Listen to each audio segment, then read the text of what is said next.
Hello दोस्तों, welcome to बाइनेटू। मैं अतुल शुक्ला आप सबका स्वागत करता हूं। एलटी गेट कंप्यूटर शिक्षक भर्ती की तैयारी की सीरीज में आज आपके सामने मैं जो एलटी गेट का जो एग्ज़ाम हुआ था उसमें प्रोग्रामिंग एंड प्रॉब्लम सॉल्विंग मतलब सी के जो क्वेश्चंस थे उनको हम सॉल्व करेंगे। इन क्वेश्चंस को सॉल्व करने के साथ साथ क्वेश्चन से रिलेटेड क्वेश्चंस का एक्सप्लेनेशन, क्वेश्चन की व्याख्या और उसके जो उत्तर हैं और उससे कितने प्रकार के और क्वेश्चन बन सकते हैं और उनके क्या सही उत्तर होंगे, इन पर परिचर्चा करेंगे। और यहाँ पे हम हिंदी और इंग्लिश दोनों माध्यम में डिस्कस करेंगे, तो लैंग्वेज का कोई बैरियर नहीं है। आप अगर हिंदी पढ़ने वाले हैं तो हिंदी में भी सही है और इंग्लिश समझते हैं तो फिर इंग्लिश के लिए भी कंटेंट उपयुक्त। तो शुरू करते हैं आज के इस सेशन को। तो सब लोग एकदम कॉपी पेन लेके स्टार्ट हो जाइए। Let's start.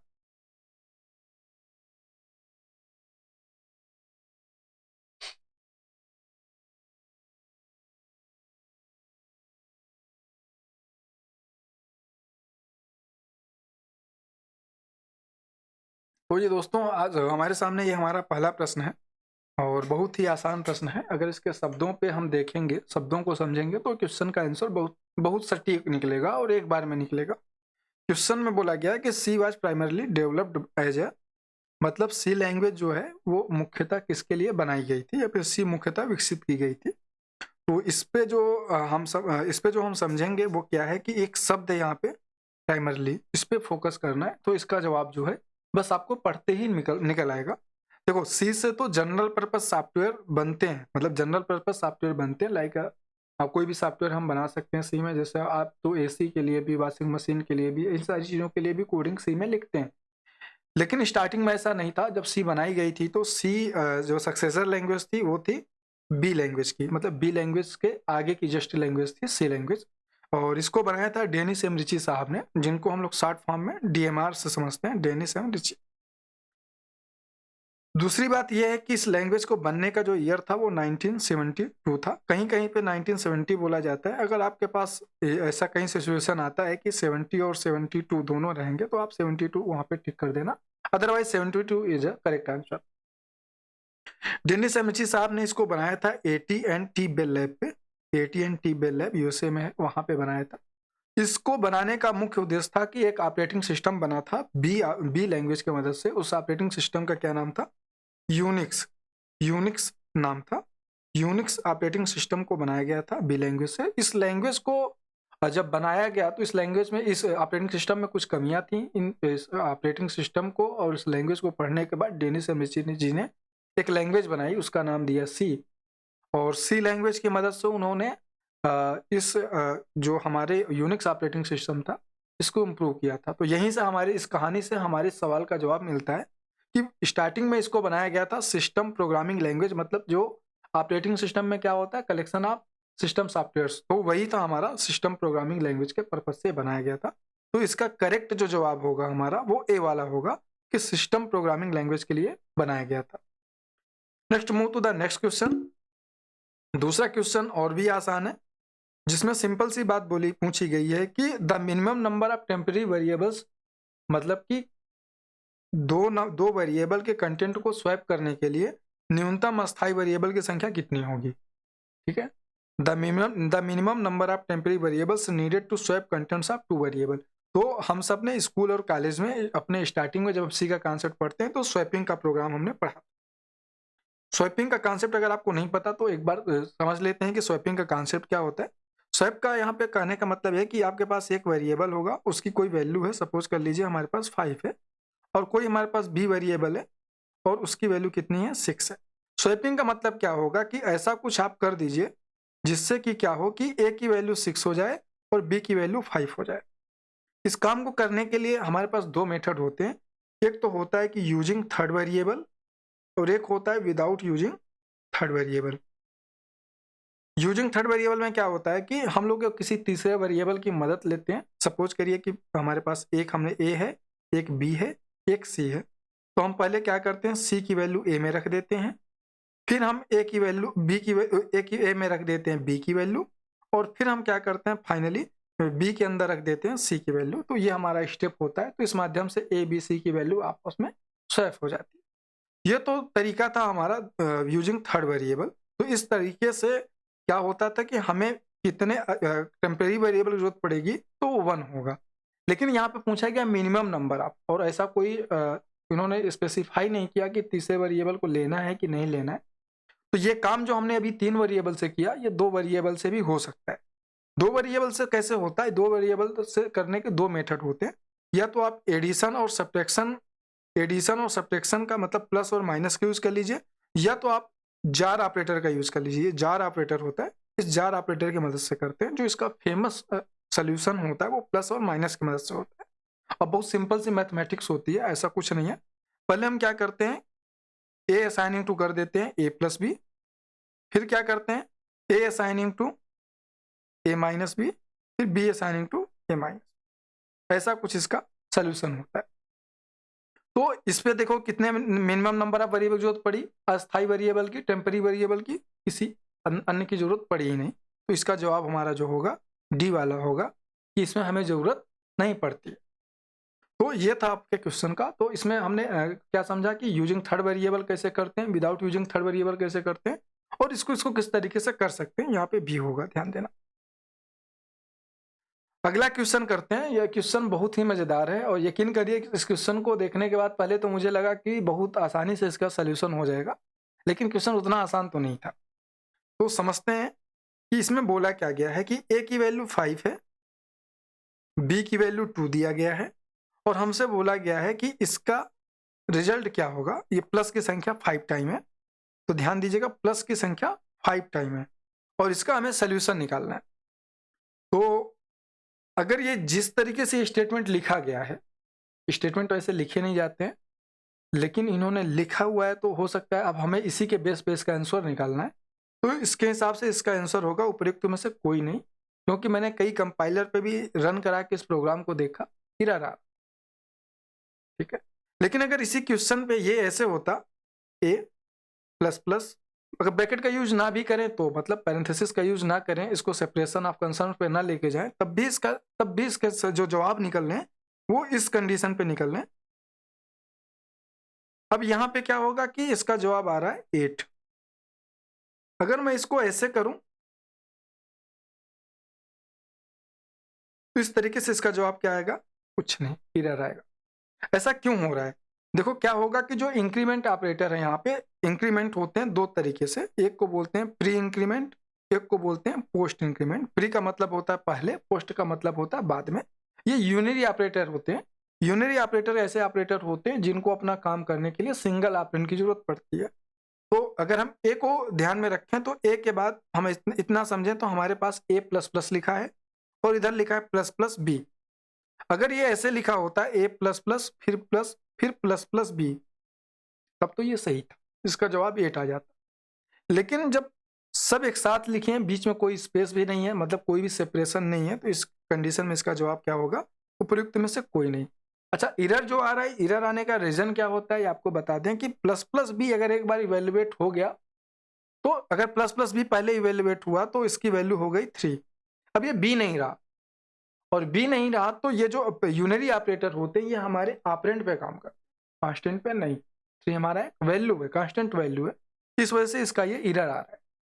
ठीक है, तो ये था क्वेश्चन। अगर इसमें सेपरेशन होता तो आपको समझना है कि प्री वाले पहले सॉल्व होते हैं, पोस्ट वाले बाद में सॉल्व होते हैं।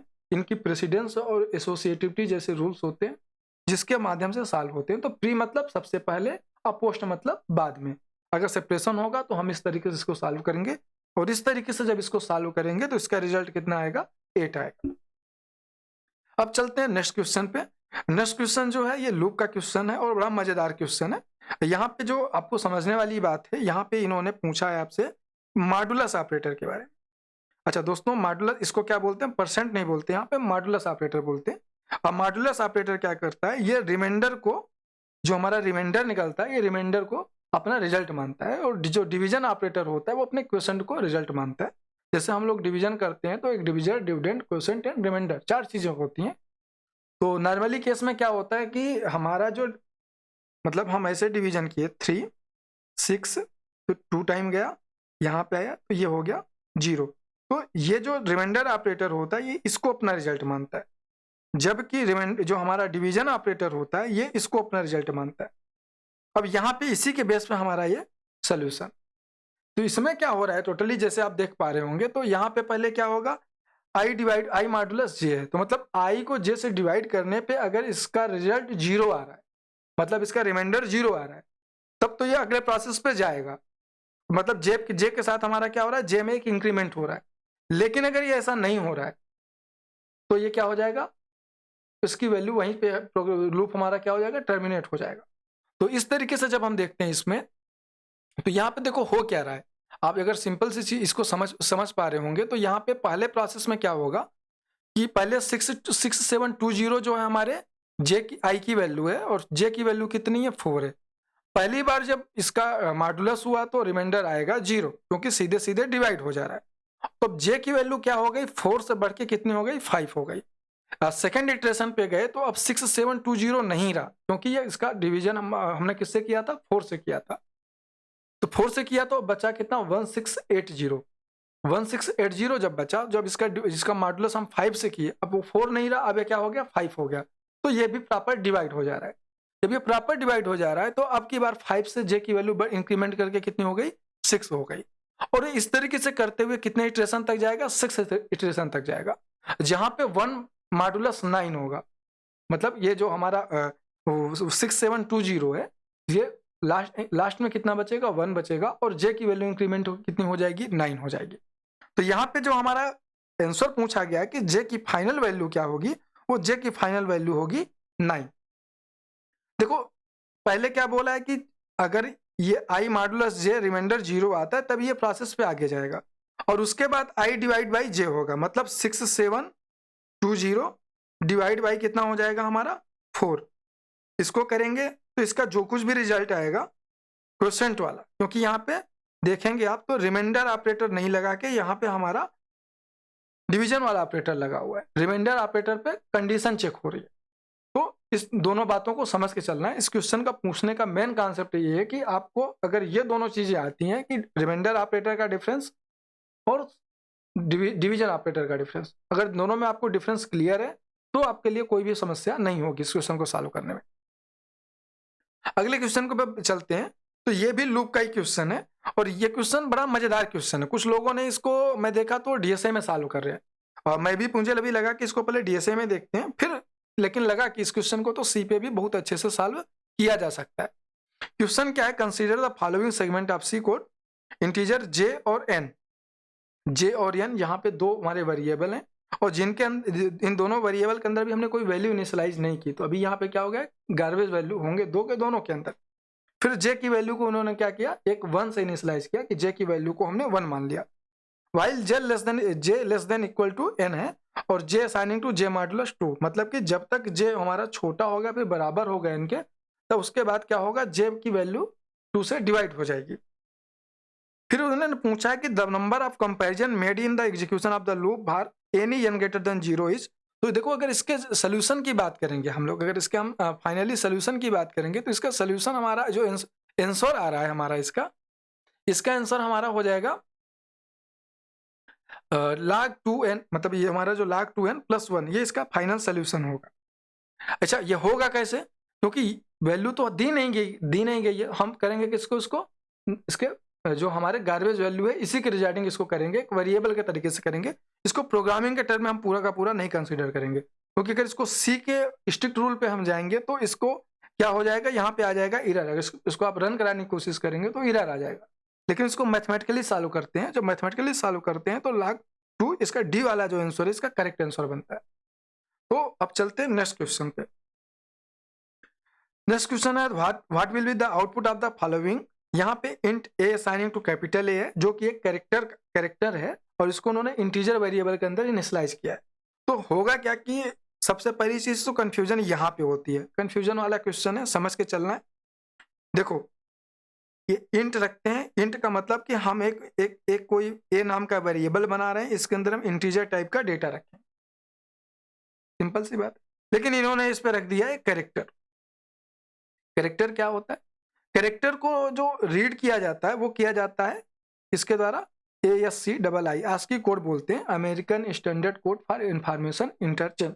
ASCII कोड के द्वारा इसको हर कैरेक्टर के लिए एक न्यूमेरिकल कोड अलॉट होता है, डेसिमल कोड, जिसको तो कैपिटल ए का कोड कितना होता है 65 होता है, तो कैपिटल बी का कितना होगा 66 होगा, ऐसे करके होते हैं। 0 से लेकर 128 तक होते हैं, लेकिन हम जब 64 बिट या फिर 32 बिट आर्किटेक्चर में जाते हैं तो 245 तक हो जाते हैं, तो वो अलग कहानी है, उस पर ज़्यादा नहीं जाते हैं। ये समझना है कि ये पहली चीज़ तो ये जो लिखा है ये बिल्कुल सही लिखा है, इसमें कोई भी गलती नहीं है, ये बिल्कुल परफेक्ट है, इसमें कोई भी गलती नहीं है। अब आपको समझ के चलना है कि इसको सॉल्व कैसे करेंगे, आखिर इसका आउटपुट क्या आएगा। जब ए को हमने रख दिया, कैपिटल ए को हमने रख दिया एज ए कैरेक्टर, तो ASCII कोड उसका स्टोर होगा, तो यहाँ पे ए ना स्टोर होके ए की वैल्यू कितनी हो जाएगी, ए की वैल्यू हो जाएगी हमारी 65। और इंटीजर को प्रिंट करने के लिए जो हमारे पास फॉर्मेट स्ट्रिंग होती है, इसको फॉर्मेट स्पेसिफायर वो भी बोलते हैं, तो ये क्या करता है इंटीजर वैल्यू को प्रिंट कर देता है। तो कितना प्रिंट हो जाएगा हमारा 65। जो हमारा स्मॉल लेटर वाला ये होता है इसकी वैल्यू 97 से शुरू होती है, ठीक है। तो ये था हमारा इसका आंसर। तो इसके माध्यम से हमने दो चीजें सीखी कि ये जो लाइन लिखी है बिल्कुल सही लिखी है, और ये लाइन जो लिखी है बिल्कुल सही लिखी है।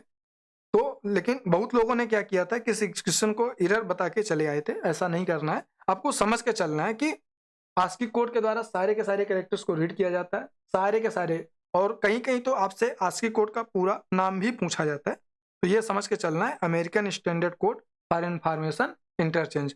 तो इसको भी आपको माइंड में रखना है, ये इंपॉर्टेंट में ही इसको कंसीडर करिए आप। फिर हमारा अगला क्वेश्चन है, what will be the output of the following programme. यहाँ पे एक फंक्शन इन्होंने बना के रखा है, और फंक्शन जो है int f integer x static int y y plus equal to x और रिटर्न वाई। तो ये एक फंक्शन है, यहाँ से हमारे प्रोग्राम का मेन एग्जीक्यूशन शुरू होता है। यहाँ पे क्या किया इन्होंने, इंटीजर ए और आई दो वेरिएबल लिए हैं, आई की वैल्यू को इन्होंने लूप पे रखा हुआ है, और लूप पे रखने के बाद इन्होंने क्या किया कि इसको 6 तक लेके गए, कि मतलब ये 0 से लेके कहाँ तक चलेगा 5 तक चलेगा, टोटल 6 इटरेशन होने की संभावना है।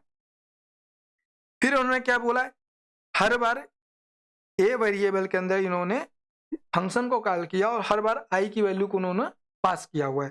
तो हर बार आई की वैल्यू जब पास हो जा रही है तो ये फंक्शन क्या हो रहा है, वाई में एक्स को क्या कर दे रहा है, ऐड कर दे रहा है। ये जो स्टेटमेंट लिखा है इसका मतलब क्या है, y plus assigning to x लिखा हुआ है, इसका मतलब होता है y प्लस एक्स, और ये वैल्यू किस में असाइन होगी, y में ही असाइन होगी। तो ये स्टेटमेंट इस तरीके से इसको आप समझिए कि y प्लस एक्स, और ये इसकी जो रिजल्ट आएगा वो आएगा y के अंदर ही। हाँ, ये तो बहुत सिंपल है भाई, पहली बार i की वैल्यू 1 गई तो यहां से रिटर्न हो जाएगा 1। अब इसमें पूछा क्या गया है कि जो हमारा प्रिंटफ है, प्रिंटफ के बाद ए की वैल्यू कितनी होगी, मतलब हमारा जो ए है उसकी वैल्यू कितनी होगी। ए की वैल्यू डिपेंड कर रही है जो फंक्शन हमारा रिटर्न कर रहा है। तो पहली चीज तो आप यहाँ पे सिंपल से अगर इसको स्टेप बाय स्टेप समझने की कोशिश करें तो इस फंक्शन को समझें। ये फंक्शन का क्या कहना है कि भैया हमको जब आप कॉल कर रहे हैं तो आप हमको एक वैल्यू दीजिए, मतलब take something and return something type का ये फंक्शन है। इस फंक्शन में, और ये फंक्शन एक इंटीजर वैल्यू को टेक भी कर रहा है और एक इंटीजर वैल्यू को रिटर्न कर रहा है। और फिर यहाँ पे लिखा है स्टैटिक। अच्छा, स्टैटिक का क्या मतलब होता है, स्टैटिक वर्ड से जो वेरिएबल डिक्लेयर किए जाते हैं उनकी बाय डिफॉल्ट वैल्यू जो होती है गार्बेज वैल्यू ना होके 0 होती है, मतलब कि गार्बेज वैल्यू नहीं होगी उसकी वैल्यू, उस पर बाय डिफॉल्ट क्या आएगा 0 आएगा। और ये फिल आउट द, इनका जो स्कोप होता है थ्रू आउट द प्रोग्राम होता है, मतलब थ्रू आउट द ब्लॉक नहीं होता। मतलब इस फंक्शन का देखा जाए तो इस फंक्शन का ब्लॉक यहाँ से शुरू हो रहा है यहाँ पे खत्म हो जा रहा है। तो ये जो वेरिएबल, अगर स्टैटिक वर्ड नहीं लगा होता तो ये जो हमारा फंक्शन है ये y की जो वैल्यू है ये यही, जब ये फंक्शन खत्म होता है टर्मिनेट होता है तो इसकी वैल्यू टर्मिनेट हो जाती है। लेकिन स्टैटिक जो है हमारा स्पेसिफायर जो है ये क्या कहता है कि इसका स्कोप जो है हम थ्रू आउट द प्रोग्राम रखेंगे, मतलब इसकी वैल्यू लास्ट तक क्या रहेगी, जब तक ये पूरा प्रोग्राम नहीं टर्मिनेट हो जाता तब तक इसकी वैल्यू मेमोरी के अंदर कंटेन करेगी। तो ये जो पहली बात मैंने बताई स्टैटिक के बारे में कि स्टैटिक की मदद से जो भी वेरिएबल बनाए जाएंगे उनके अंदर पहली तो वैल्यू क्या होगी 0 होगी। सेकंड चीज क्या होगी कि आपकी जो वैल्यू होगी वो throughout the program contain करेगी, मतलब उसका स्कोप जो होगा थ्रू आउट द प्रोग्राम होगा। तो हर बार ये फंक्शन चलेगा और वैल्यू लेके आएगा। तो इस तरीके से जब वैल्यू लेके आएगा तो इसका जो हमारा फाइनल आंसर बनेगा वो हमारा आंसर क्या बन जाएगा? कमेंट करके बताओ जल्दी से क्या आंसर आएगा आपका? भाई पहले गया 1, 1 के बाद फिर क्या हो गया? 1 2 गया, 2 जुड़ गया तो कितना हो गया? 3, फिर कितना हो गया? 4, 3 में कितना जुड़ गया? 3। इस तरीके से इंक्रीमेंट होता चला जाएगा और कितना आ जाएगा? 15। तो इसका फाइनल आंसर क्या होगा हमारा? 15। डी वाला जो ऑप्शन है हमारा करेक्ट ऑप्शन। तो आई होप आपको ये प्रोग्राम समझ में आया होगा। तो यहाँ पे जो 2-3 कॉन्सेप्ट थे और मैंने सारे कॉन्सेप्ट आपको क्लियर कर दिए। फिर चलते हैं अगले क्वेश्चन पे। अगला क्वेश्चन भी बिल्कुल हमारा स्टोरेज क्लास से रिलेटेड ही है और जो अभी हमने आपको स्टैटिक बताया वैसे ही हमारे और ढेर सारे क्या होते हैं? स्टोरेज क्लास होते हैं। तो इनको समझ के चलना है। तो स्टोरेज क्लास कितने होते हैं? 4 होते हैं। तो यहाँ पे जो हमारा स्टोरेज क्लास नहीं है वो क्या है भैया हमारा? जल्दी बताओ, जल्दी बताओ, जल्दी बताओ, जल्दी बताओ आप लोग। देखो पहले क्वेश्चन को पढ़ लेते हैं। Which of the following is not a storage class specifier in C programming? C programming में कौन सा स्टोरेज स्पेसिफिक क्लास नहीं है? तो रजिस्टर हमारा है, वोलाटाइल है, एक्सटर्न है, टाइप डेफ भाई साहब नहीं है। टाइप डेफ भाई साहब नहीं है, इतना आपको समझ के चलना है।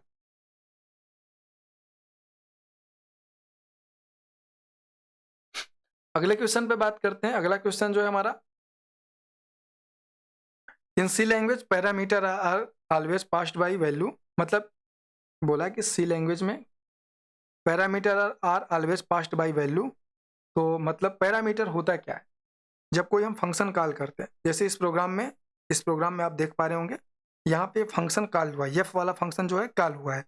तो इस पैरेंथेसिस के अंदर जो कुछ भी कोई वेरिएबल, कोई वैल्यू, जो कुछ भी पास करते हैं उसको बोलते हैं parameter. Parameter always passed by value मतलब यहाँ पे बोला है कि हमेशा वैल्यू पास करते हैं।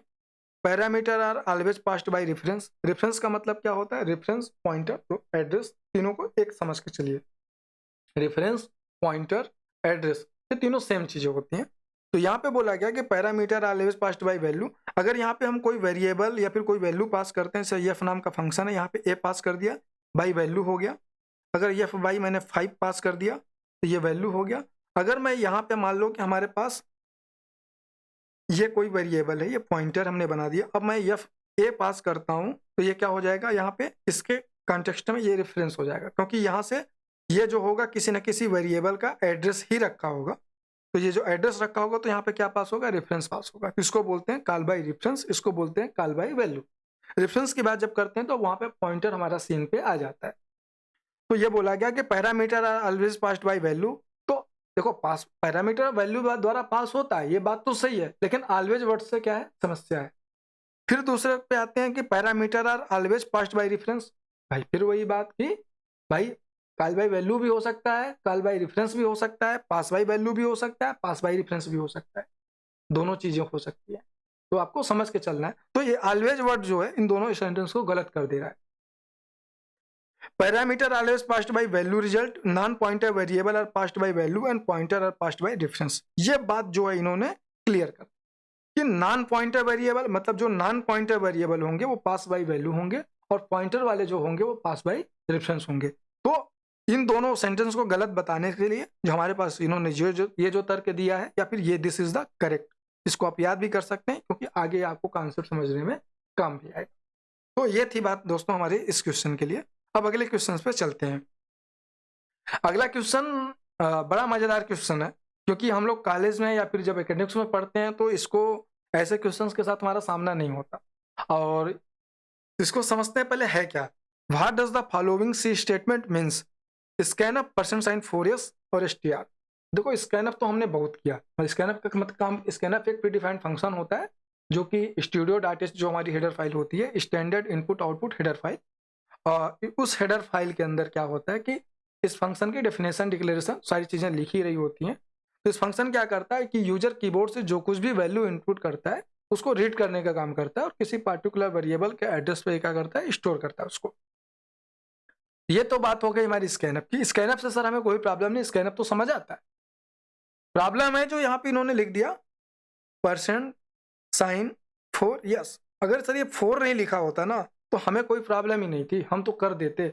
लेकिन 4 ने हमें क्या कर दिया, प्रॉब्लम कर दिया।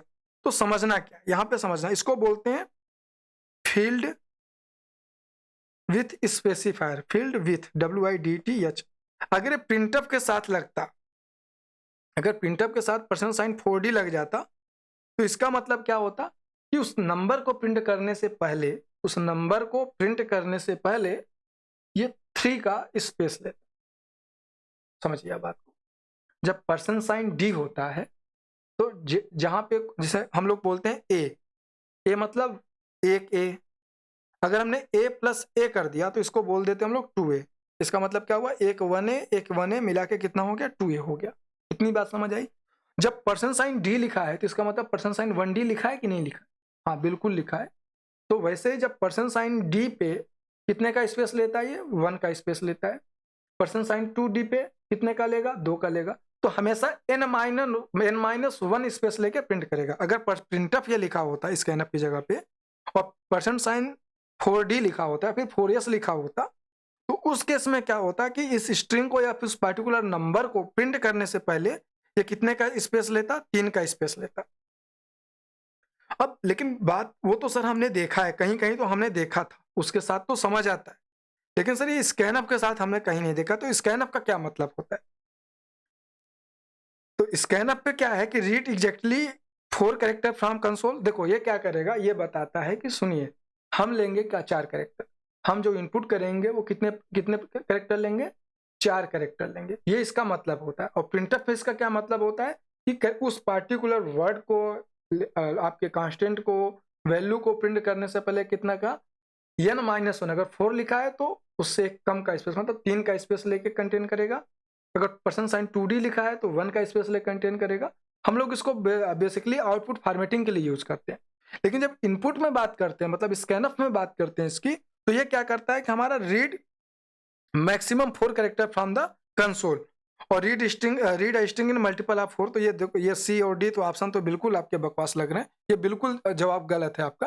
तो इसका सही आंसर होगा, ये आपका क्या होगा कि read maximum 4 character from console, मतलब कि कंसोल से ये मैक्सिमम 4 कैरेक्टर ले सकता है। एक भी आप दे सकते हो, 2 भी दे सकते हो, 3 भी दे सकते हो, 4 तक हो सकता है, लेकिन 4 से ज्यादा नहीं लेगा। ये इसके कहने का मतलब है।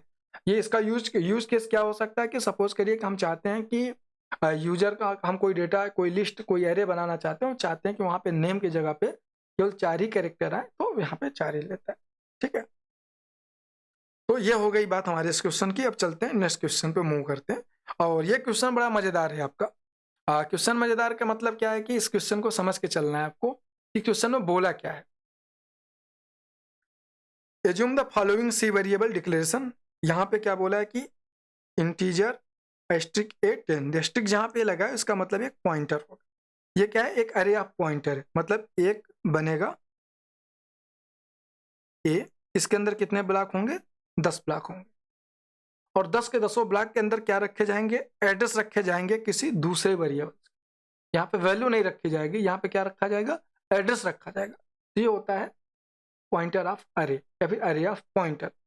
दूसरी बात क्या है कि बी ऑफ 10 मतलब बी जो है एक 2D स्ट्रिंग है।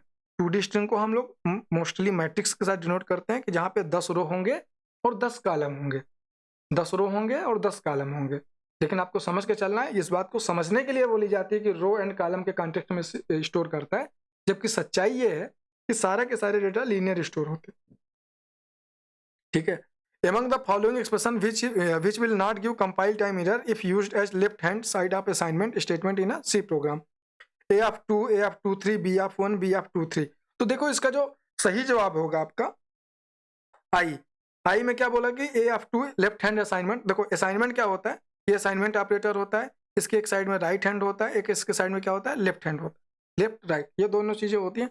ये क्या बोल रहा है कि used as left hand side of assignment, मतलब लेफ्ट साइड में जो ऐसा किसको किसको यूज किया जा सकता है। जबकि होता क्या है कि जो राइट साइड में जो होता है उसकी वैल्यू लेफ्ट साइड में जाती है। आपको इतना समझ के चलना है, इसमें कोई बहुत बड़ी रॉकेट साइंस नहीं है, क्वेश्चन बहुत सिंपल है। ये बोला है कि इसमें से कौन कौन से ऐसे ये जो लाइनें लिखी हैं इसमें से कौन कौन सा ऐसा है जो कि लेफ्ट हैंड साइड असाइनमेंट के तौर पे यूज हो सकता है। ए ऑफ 2 ये एड्रेस रखता है, ये पॉइंटर है, तो ये बिल्कुल हमारे एड्रेस को रख सकता है, this is true. A of 2 3 ये भी रख सकता है, A(2) 3 ये भी रख सकता है, B(1) ये भी रख सकता है, जो फोर्थ हमारा नहीं होगा। तो इस तरीके से हमारा जो सही ऑप्शन होगा वो हमारा बनेगा ए वाला, I एंड 4। बी वाला नहीं बनेगा, क्योंकि बी वाला क्यों नहीं बन पाएगा, क्योंकि बी एक 2D स्ट्रिंग है। बी क्या है? 2D स्ट्रिंग है। अगर इसमें हमें किसी वैल्यू को रखना है, हमें किसी भी वैल्यू को रखना है, तो B(1) तो किसी रो को रिप्रेजेंट कर रहा है। इसका कॉलम कहाँ गया? मतलब जब तक एग्जैक्ट लोकेशन नहीं बताओगे तो कैसे होगा? ऐसे समझ लो कि ये वह बात बोल रहा है कि जाके अलमारी में रख दीजिए, लेकिन अब अलमारी में कई ढेर सारे रैक बने हुए हैं, किस पे रखना है ये तो बताया नहीं गया। तो इस वजह से ये as a left hand side assignment use नहीं हो सकता। तो ये था दोस्तों हमारा ये जवाब। तो इसके माध्यम से हमने समझा कि अरे पॉइंटर क्या है, 2D स्ट्रिंग को रखने का मेथड क्या होता है, असाइनमेंट का मतलब क्या होगा, जिसके अंदर वैल्यू जाएगी। ठीक है, जो लेफ्ट हैंड में यूज होता है उसके अंदर वैल्यू रखना होता है पार्टिकुलर जगह पे। जब ये 2D है तो 1D पे हम रख नहीं सकते, तो ये है इसका मेन ना सही होने का कारण। तो अगले क्वेश्चन पे चलते हैं हम लोग। अगला क्वेश्चन भी मजेदार है। अगले क्वेश्चन में ये पूछा गया कि आपका इसमें क्या प्रिंट होगा, what is the output of the following C program hash include int main, int index नाम का एक वेरिएबल इन्होंने बनाया है, और index assigning to 1, index less than equal to 5, index plus plus. तो समझना क्या है कि एक इंडेक्स मतलब इसको आई ही समझो आप, सिंपल आपको समझ आएगा। इंडेक्स नाम से आपको बिल्कुल नहीं घबराना है। तो print of percent sign index मतलब पहले क्या हो रहा है कि लूप के अंदर जा रहे हैं, लूप की वैल्यू स्टार्ट होगी 1 से चलेंगे, 2 पे जाएंगे, 3 पे जाएंगे, 4 पे जाएंगे, 5 पे जाएंगे। 5 से ज़्यादा नहीं हो सकता, 5 के बराबर तक हो सकता है। तो लूप तो हमारा मैक्सिमम चलने के जो चांसेस हैं वो 5 तक हैं, टोटल 5 टाइम चलेगा। फिर इन्होंने बोला कि print of percent sign d, loop के अंदर जैसे ही हम लोग एंट्री किए, लूप के अंदर जैसे हम लोग क्या किए, एंट्री किए, तो क्या होगा, प्रिंट होगा इंडेक्स की वैल्यू। जब पहली बार लूप चलेगा तो क्या प्रिंट हो जाएगा, 1, दूसरी बार में 2, अगली बार में 3, इस तरीके से 5 तक ये प्रिंट होगा। अब बोला गया कि if index is equal to 3, जब इंडेक्स की वैल्यू 3 होगी उस केस में कंटिन्यू होगा। देखो दो स्टेटमेंट होते हैं जो कि लूप के एग्जीक्यूशन को मैनिपुलेट कर सकते हैं, एक होता है हमारा ब्रेक, एक होता है हमारा कंटिन्यू। तो ब्रेक क्या करता है कि लूप के एग्जीक्यूशन को वहीं पे बोल देता है कि अब तुम रुक जाओ, अब तुम नहीं चलोगे। तो अगर ये यहाँ पे ब्रेक लिखा होता तो लूप हमारा 3 से ज्यादा नहीं चलता। बात समझ आई? ब्रेक क्या करता है, लूप के एग्जीक्यूशन को ब्रेक कर देता है। जबकि कंटिन्यू क्या करता है, कंटिन्यू बोलता है कि अब जब से कंटिन्यू चल गया, कंटिन्यू बोलता है कि अब इसके बाद लूप में कोई भी काम अब नहीं होगा, अब जाओ फिर से आओ, अपनी वैल्यू बढ़ाओ, काम करो। समझिए आप। ब्रेक क्या बोलता है कि अब से लूप तुम चलोगे ही नहीं, ठीक है। जबकि कंटिन्यू क्या बोलता है कि चलो आगे, अब तुम आगे कोई काम नहीं करोगे, जाओ अपनी वैल्यू बढ़ाओ, फिर से आओ, फिर हम देखते हैं। यही कहानी है यहाँ पे। लेकिन यहाँ पे कंटिन्यू के बाद प्रिंटिंग का काम तो हो नहीं रहा है, और हमसे पूछा गया कि इसका आउटपुट क्या होगा, क्योंकि प्रिंटिंग का काम जो प्रिंटअप है वो पहले ही चल जा रहा है। तो इसके 1 2 3 4 5 प्रिंट होने पे कहीं पे कोई भी ब्लॉकेज तो नहीं है। अगर यही प्रिंटअप हमारा इफ ब्लॉक के अंदर होता, या फिर इफ के नीचे होता, कंटिन्यू के बाद होता, तो उस केस में हमारा 3 पे कोई भी प्रिंटिंग नहीं होती, क्योंकि कंटिन्यू होने के बाद लूप का कोई भी स्टेटमेंट एग्जीक्यूट नहीं होगा, तो अपने तुरंत इमीडिएट नेक्स्ट इटरेशन पे चला जाता। तो इस वजह से इसके प्रिंटिंग में कोई प्रॉब्लम नहीं आ रही है। तो हमने समझा ब्रेक क्या है, कंटिन्यू क्या है, उसका सही आंसर क्या होगा, 1 2 3 4 5, बी वाला जो है हमारा करेक्ट आंसर होगा। तो इसमें बिल्कुल कोई भी रॉकेट साइंस नहीं था, बिल्कुल सिंपल क्वेश्चन था। जैसा कि अगर आप क्वेश्चन को अप्रोच को हम समझ पा रहे हैं, क्वेश्चन के अप्रोच में क्या हो रहा है कि ये लोग बोल रहे हैं क्वेश्चन को अगर आप सही से पढ़ ले गए तो आपका क्वेश्चन वहीं पे सॉल्व हो रहा है, क्योंकि क्वेश्चन के शब्दों के साथ ये लोग खेल रहे हैं, लॉजिक बिल्कुल सिंपल सिंपल सी। चलते हैं नेक्स्ट क्वेश्चन पे। What is the meaning of the following declaration in C programming language, integer asterisk p of 5, it will result a compile error because there should not be any parenthesis, int asterisk p is valid, p is a pointer to 5 integer, p is a pointer to integer array, p is a pointer to an array of 5 integer। अभी हमने थोड़ी देर पहले आपको pointer के context में चीजें बताई थी, बिल्कुल डिट्टो टू डिट्टो, मतलब सेम टू सेम वही चीजें हैं। आप जरा सोचो, बताओ, मैं रुका हूं आपके लिए। आप बताइए कि क्या होगा इसका सही जवाब, जल्दी बताइए भाई, जल्दी बताइए, मैं इंतजार कर रहा हूं आपका।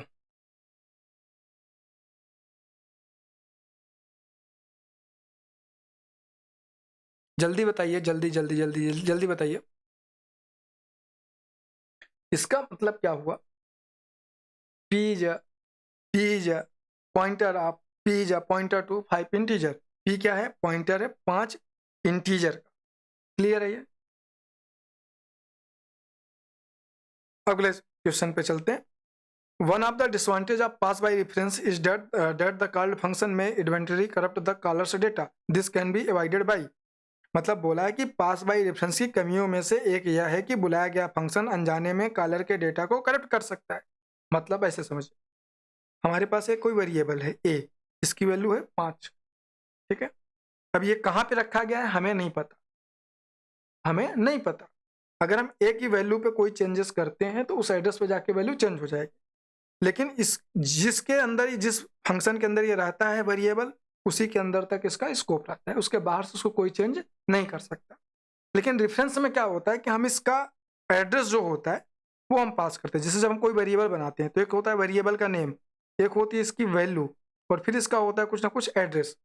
तो इसको हैंडल करने के लिए हम ए के अंदर कोई चेंजेस करते हैं तो वैल्यू चेंज होती है, लेकिन इसके एड्रेस के माध्यम से भी इसकी वैल्यू को हम चेंज कर सकते हैं, उसको बोलते हैं रेफरेंस। उसी के लिए कॉन्सेप्ट आया हमारा पॉइंटर का। अगर ये एड्रेस हमें मिल जाए तो हम कहीं से भी इसकी वैल्यू को चेंज कर सकते हैं, मतलब मैनिपुलेट कर सकते हैं। तो इसी कॉन्टेक्स्ट में ये हमारा क्वेश्चन है। तो पास बाय रेफरेंस की कमियों में से एक यह है कि बुलाया गया फंक्शन अनजाने में कॉलर के डेटा को करेक्ट कर सकता है। हाँ, ये सही है। इनमें इससे निम्न में से किसके द्वारा बचा जा सकता है। ये कह रहा है कि इसमें से किसके द्वारा बचा जा सकता है। कैसे बच सकते हैं, देखो, पासिंग पॉइंटर, पॉइंटर पास करके वो तो हम रेफरेंस में कर ही रहे हैं। फॉर्मल पैरामीटर को स्थिर घोषित करके, मतलब जो हमारा एक, देखो, एक होता है एक्चुअल का पैरामीटर, एक होता है फॉर्मल पैरामीटर। फंक्शन को कॉल करते टाइम पे जो कुछ भी आर्गुमेंट या फिर पैरामीटर लिखे जाते हैं उन्हें एक्चुअल पैरामीटर या फिर पैरामीटर बोलते हैं। लेकिन फंक्शन को डिफाइन करते टाइम पे जो भी आर्गुमेंट या फिर पैरामीटर लिखे जाते हैं उसको क्या बोलते हैं, फॉर्मल पैरामीटर बोलते हैं। तो दो तरीके के पैरामीटर होते हैं, एक्चुअल पैरामीटर, फॉर्मल पैरामीटर। जैसे एफ नाम का कोई फंक्शन है हमारा, एफ नाम का हमारा कोई फंक्शन है, इसके अंदर हमने ए पास किया हुआ है। जब ए पास किया है तो इसको ए यहाँ पे क्या है, एक्चुअल पैरामीटर है। लेकिन यही एफ फंक्शन को अगर हम डिफाइन कर रहे हैं तो यहाँ पे हमने लिख दिया इंट के। तो यहाँ पे जो पैरामीटर लिखा गया है इसको क्या बोलते हैं, फॉर्मल पैरामीटर बोलते हैं। तो दो तरीके के हमारे पैरामीटर होते हैं, actual parameter and formal parameter. तो यहाँ पे क्वेश्चन का जवाब क्या होगा, आप ये बताइए। इस क्वेश्चन का सही जवाब क्या होगा।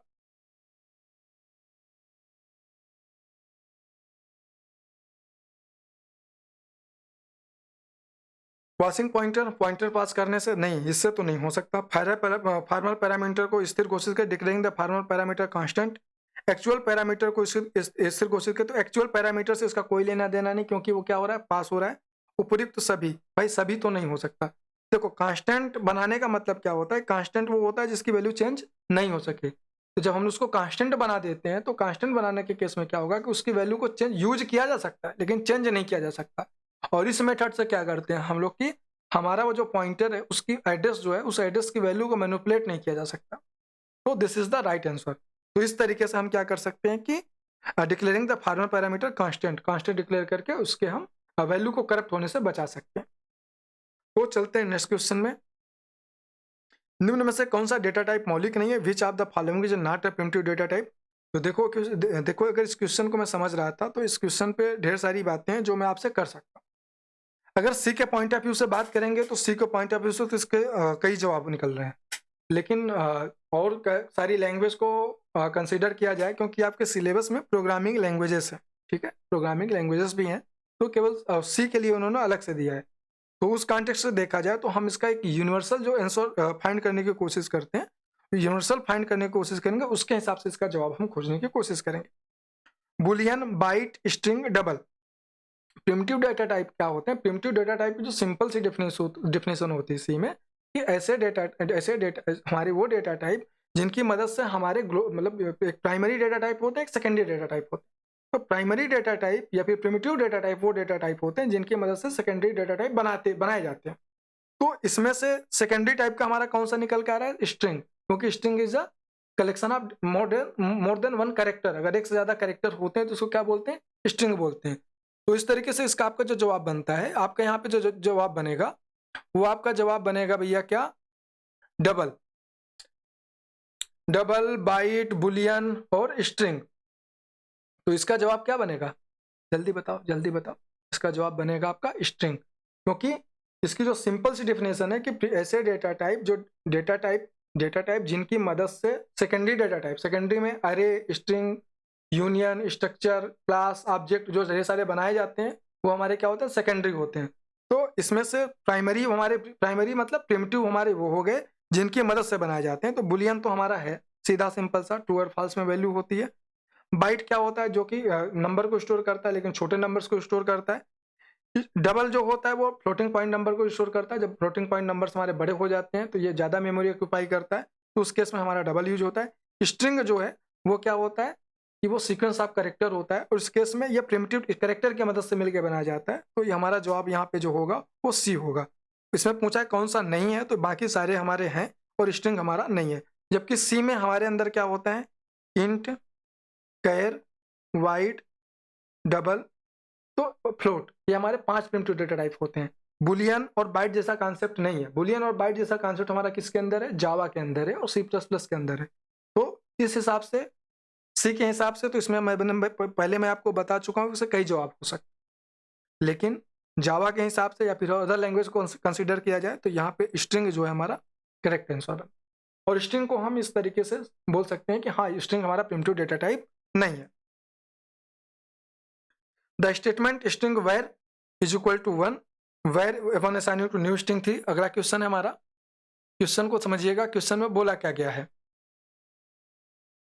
क्वेश्चन पे बोला गया है कि क्वेश्चन जो हमारा सिंपल सा बोला, the statement print string var 1, जो कि वेर 1 एक वेरिएबल है, उसके अंदर एरे जो है वो क्या है? बिल्कुल, तो इसकी कोई साइज नहीं डिफाइन है। और var 1 assigning to new string, इसके अंदर क्या बना है? नई स्ट्रिंग बना रहे हैं। System dot out dot println var 1 of 1, var 1 of 1। इसमें क्या बोला गया कि यह है जावा का क्वेश्चन, समझिएगा, सी का क्वेश्चन नहीं है, ये किसका है? जावा का क्वेश्चन है। जावा में, सी में यूज होता है प्रिंटफ, और जावा में क्या यूज होता है? System dot out dot println, system dot out of println printing के लिए यूज होता है। और पूछ रहा है कि प्रिंट क्या करेगा? एक स्ट्रिंग है, स्ट्रिंग के अंदर कोई भी डेटा नहीं रखा गया है, स्ट्रिंग के अंदर कोई भी डेटा नहीं रखा गया है, और इन्होंने बोला कि इसके अंदर न्यू स्ट्रिंग भी बना रहे हैं जिसकी लेंथ क्या होगी? 3 होगी, और इसको प्रिंट करेंगे वेर 1 ऑफ 1 को। तो क्या प्रिंट होगा? क्या प्रिंट होगा?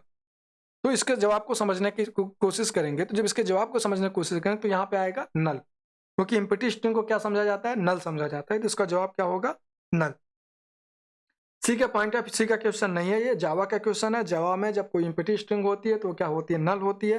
1 ऑफ 1 प्रिंट करें, 1 ऑफ 2 प्रिंट करें, जब उसके अंदर नहीं है तो क्या आएगा? नल आएगा, क्योंकि स्ट्रिंग कहीं पे डिक्लेयर तो है लेकिन डिफाइन नहीं है। इसके अंदर इसकी वैल्यू को इनिशियलाइज नहीं किया गया है। इस केस में क्या होता है? Non uninitialise variable is equal to null. इतना समझ के चलना है।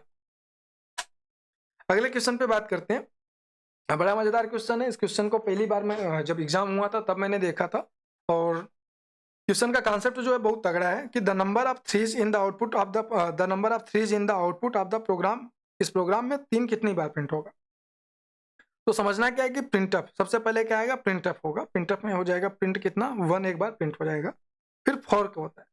फोर्क क्या बोलता है कि फोर्क बोलता है कि भैया सुनिए, जो भी हमारे पास प्रोसेस है, जो भी हमारे पास प्रोसेस है, उस प्रोसेस को मैं डबल कर दूंगा। मतलब अगर 1 है तो उसको मैं 2 कर दूंगा, अगर 2 है इसको 4 कर दूंगा, 4 है तो मैं इसको 8 कर दूंगा। ये फोर्क फंक्शन का कहना है। ये यूनिक्स का फंक्शन होता है। सी में मोस्टली हम कम ही यूज करते हैं, यूनिक्स ऑपरेटिंग सिस्टम में यूज होता है। जो लोग यूनिक्स बेस्ड प्रोग्रामिंग करते हैं उनको ये बात पता होगी। तो फोर्क क्या करता है कि हमारे इसको डबल कर देता है। तो पहले तो प्रिंटफ 1 प्रिंट हो गया, कोई डाउट नहीं था। फिर फोर्क आया और अगला स्टेटमेंट था प्रिंटफ 2। इसने क्या किया? 2 को कितनी बार प्रिंट करने के लिए बोल दिया? 2 को बोला कि भैया सुनो, हम तुमको 2 बार प्रिंट कराएंगे। अब हमारे पास प्रोसेस कितने हो गए? 2 हो गए। फिर अगला आया फोर्क। फोर्क बोला कि सुनो, हमारे पास, आपके पास जो भी प्रोसेस है ना उसको मैं डबल कर दूंगा। तो 2 से हुआ 4, और फिर एक फोर्क है, कितना हो गया? 8। अब कितना प्रिंट होना है? 3। तो 3 कितनी बार प्रिंट होगा? 8 बार प्रिंट होगा। ऐसे समझिए। फोर क्या करेगा? डबल कर देगा। फोर के बाद प्रिंटअप प्रिंट हुआ, प्रिंटअप कितनी बार प्रिंट हुआ? 2। प्रिंटअप 2 बार प्रिंट हुआ, प्रोसेस कितने? 2। फोर क्या करेगा? फिर बोलेगा कि सुनो, जितना भी तुम्हारे पास प्रोसेस है उसको मैं क्या कर दूंगा? डबल कर दूंगा। तो 2 से कितने हो गए? 4। फिर 4 का आया, बोला कि 4 है तुम्हारे पास, लाओ मैं इसको और डबल करता हूँ 8। फिर प्रिंट होने की बारी आई 3 की, तो 3 कितनी बार प्रिंट होगा? 8 बार प्रिंट होगा। सिंपल सी बात है। चलते हैं अगले क्वेश्चन पे। What is the output of the following code snippet? यहाँ पे hash include stdio dot h, hash define var three void main. यहाँ पे क्या समझ के चलना है कि आपको बोला गया कि हैज डिफाइन, यहाँ पे इसको समझना है, इसको मैक्रो बोलते हैं। यहाँ पे हमने क्या किया, देखो ये भी हेडर फाइल बनाने का एक तरीका होता है, pre defined header file, user defined header file, तो ये भी बन सकती है। यहाँ पे इसका सिंपल सा मतलब है कि हमने डिफाइन कर दिया थ्रू आउट द प्रोग्राम एक वेरिएबल होगा जिसकी वैल्यू कितनी होगी, 3 होगी, और इसका scope throughout the program रहेगा, ना कि मेन फंक्शन, ना कि मेन फंक्शन, ना तो किसी लोकल फंक्शन, मतलब थ्रू आउट द प्रोग्राम। इस प्रोग्राम में जितने भी फंक्शन बनेंगे सबके लिए इसकी वैल्यू कितनी होगी, 3 होगी। अब बात आगे बढ़ाते हैं, तो यहाँ पे लिखा है शार्ट नम 3 ऑफ 2, मतलब कि 3 ऑफ 2 हमारा एक एरे बना शार्ट टाइप का, जिसमें क्या है 3 6 3 6 9 12 15 8। तो इसको कैसे करते हैं, पहली रो फिल होती है, 3 रो है 2 कॉलम है, मतलब पहली 2 कॉलम 2 कॉलम 2 कॉलम आया 3 6 9 12 15 18। तो ये था हमारा, ये बन गया हमारा अरे। अब बोला printf percent sign D 2 number print होंगे, asterisk num plus 1 asterisk num plus 2, मतलब नम प्लस 1 और नम प्लस 2 ये प्रिंट होंगे। तो इसको जब आप कंसीडर करेंगे तो नम की वैल्यू के, नम क्या किसको डिनोट करता है, नम डिनोट करता है उसके एड्रेस को, नम प्लस 1 एड्रेस से एक बढ़ा के, एड्रेस को एक बढ़ा के, इसके अंदर किसका एड्रेस होता है, बेस एड्रेस होता है। नॉर्मली किसका एड्रेस होगा, बेस एड्रेस। बेस एड्रेस मतलब पहले ब्लॉक का एड्रेस, पहले ब्लॉक का एड्रेस जो कुछ भी, मतलब 3 का एड्रेस जो है उसके आगे का, इस तरीके से प्रिंट करेगा। और जब प्रिंट करेगा तो कितना आ जाएगा हमारा 15, और 15 इसका करेक्ट आंसर। कैलकुलेशन करके देख लीजिएगा, मैं कैलकुलेशन पे नहीं जा रहा क्योंकि वीडियो लंबा हो रहा है, लेकिन इसका आंसर कितना आएगा 15 एंड 15 आंसर आएगा। और बेस एड्रेस पे आएगा प्रिंट परसेंट साइन डी है, asterisk num plus 1, num plus 1 की बात करेगा तो नम की हमारी वैल्यू 3 है, उसमें एक बढ़ा दिए, और फिर बोला कि उसके उसके भी अगले ब्लॉक की, उसके पहले ब्लॉक की, उसका पहला ब्लॉक कितना निकल के आया, 15 निकल के आया। बात समझ आई? फिर बोला कि डबल एस्टिक, मतलब जो पहला एड्रेस है उसका भी जो एड्रेस है वो जिसको रेफरेंस कर रहा है उसको में 2 जोड़ने पे कितना निकल के आएगा, वो भी 15 आएगा। तो इस तरीके से हमारा आंसर क्या बन के आ रहा है, 15 एंड 15। तो अब मूव करते हैं हम अपने नेक्स्ट क्वेश्चन पे। नेक्स्ट क्वेश्चन जो है हमारा, सॉरी, हाँ, इस क्वेश्चन पे थोड़ा सा इसका आंसर होगा 12 एंड 15, सॉरी 12 एंड 15, क्योंकि यहाँ पे डबल पॉइंटर है और यहाँ पे एक पॉइंटर है। तो देखो समझा ही देता हूँ आपको, ये 3 6 9 12 15 और 18 है, ठीक है, इसको समझना है। 3 6 9 12 15 और 18 है। ये किसको डिनोट करता है, पहले ब्लॉक को डिनोट करता है। पहले ब्लॉक में हमने 1 जोड़ दिया, यहाँ पे आ गए इसमें इसके पहले ब्लॉक का, तो ये हो गया हमारा 0 ब्लॉक, ये हो गया हमारा पहला ब्लॉक। क्लियर है? तो पहला ब्लॉक कितना आया, 12 आया। क्लियर है? फिर इसने क्या, फिर इसने बोला कि नम प्लस 2, मतलब पहले ब्लॉक में हमने 2 जोड़ दिया, पहले ब्लॉक में हमने 2 जोड़ दिया, तो मतलब कि ये 0 है, 0 में 2 जुड़ गया, कितना हो गया, ये 0 रो, फर्स्ट रो, सेकंड रो, इसके इस नंबर की बात करें तो कितना आंसर आया, 15 आया। आई होप अब आपको क्लियर हो गया होगा। क्लियर क्या है कि देखो 3 3 6 9 12 15 18, ये है, ये 0 row 0 column first column, 0 row first row third row. Clear है? ये हमारे वैल्यू है। अब बोला कि ये पॉइंटर है, डिनोट करेगा, ये किसी एड्रेस को पॉइंट करेगा। तो पहले नम के पास क्या होगा, पहले ब्लॉक का एड्रेस होगा। नम के पास हमेशा बेस एड्रेस होगा, और इसका बेस वैल्यू, पहली वैल्यू क्या है, 0 ऑफ 0 वाली, 0 ऑफ 0 वाली क्या होगी, बेस वेरिएबल होगा। तो बेस की वैल्यू कितनी आई, 3 का जो कुछ भी एड्रेस होगा, ये बोल रहा है 3 का जो कुछ भी एड्रेस है, 3 का जो एड्रेस है उस पर 1 ऐड कर दो। तो इसका मान लो कि एड्रेस है हमारा 1, तो इसमें 1 ऐड करेंगे तो कहाँ पे जाएगा, यहाँ पे आएगा। और इसमें बोला इसके पहले ब्लॉक का, इसके पहले ब्लॉक का 3 में ऐड करना है। 3 पे ऐड करने पे इधर नहीं जाएंगे, हम इधर जाएंगे, इधर जाएंगे तो 9 वाले रो पे आ गए। यहाँ पे बोला इसके पहले ब्लॉक का, इसके पहले ब्लॉक की वैल्यू कितनी है, 12 है। कितनी है, 12 है। तो पहले क्या प्रिंट होगा, 12 प्रिंट होगा। फिर अगले वाले पे गए, बोला कि नम प्लस 2, ये नम है, इसमें 2 पे गए, जब 2 पे गए तो कहाँ पे पहुंचे, 15 पे। तो यहाँ पे क्या हुआ, 15, तो 12 कामा 15 इसका जो होगा करेक्ट आंसर।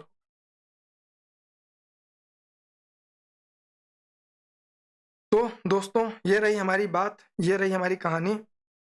अब मिलते हैं नेक्स्ट वीडियो पे और इस पे पढ़ेंगे हम लोग कुछ कॉन्सेप्ट और डीएसए के क्वेश्चंस भी हम सॉल्व करेंगे। तो डीएसए के क्वेश्चन की सीरीज को बिल्कुल नहीं भूलिएगा, बहुत इंपॉर्टेंट है। और वहाँ पे मैं आपको डायरेक्टली पूरे का पूरे एल्गोरिदम जितने भी पूछे गए हैं या फिर जो कुछ भी उससे रिलेटेड इंपॉर्टेंट है वो आपको बताने वाले हैं। तो मिलते हैं नेक्स्ट वीडियो में। Bye bye, thank you.